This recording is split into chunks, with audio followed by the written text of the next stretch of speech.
Money first, love later. And let me explain before you get emotional. Sit down. Today we need to talk about something that women do not want to hear.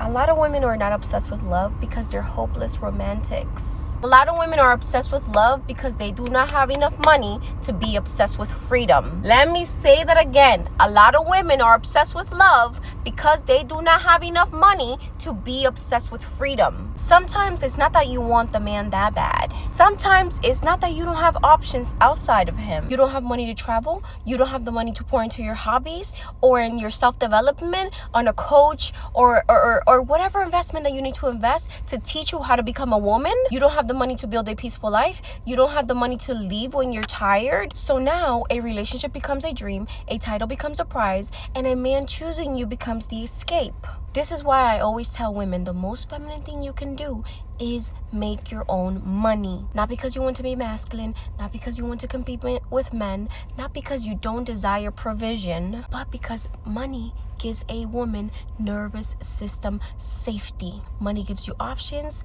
Money gives you space. Money gives you the ability to say, I love you, but I do not need to suffer here. Because let's be honest, a lot of women would not be begging for commitment if they had a beautiful life to return to. A lot of women would not tolerate bare minimum if they had the resources to go where they feel alive. A lot of women would not stay in marriages, relationships, situationships, or dynamics that are draining them if leaving did not feel financially terrifying. That is the part that nobody wants to talk about.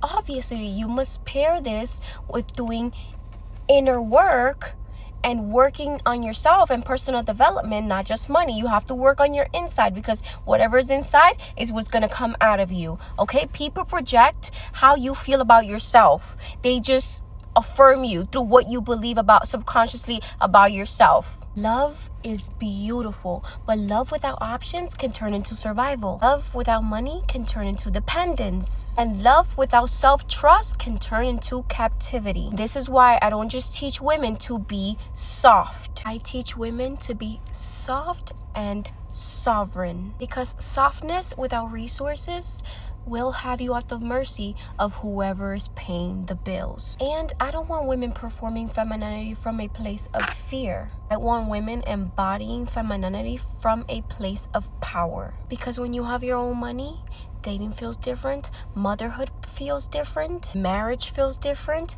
leaving feels different, and receiving feels different because you're not choosing from desperation anymore. You are choosing from overflow. So yes, desire marriage, desire love, desire provision, desire romance, but never build a life where your peace depends on a man being good to you. That is not femininity. That is a hostage situation with lip gloss on. This is exactly why I created the Feminine Reset. Because before you can receive at a higher level, your nervous system needs to stop confusing attachment with safety, because they're two different things. That's why you see women that they have the financial stability, but they keep choosing ain't shit as men because your nervous system controls your dating patterns. She's used to that type and high and low in a man, so that's why she chooses poor men. This is why doing nervous system work is crucial. This is also why I created the provider magnet, because yes, I want you to receive from men, I want you to be provided for, but I want you to receive these things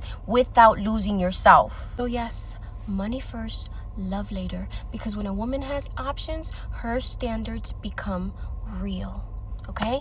I hope this video helped. I hope it gave you clarity, and I love you. Mwah. Bye.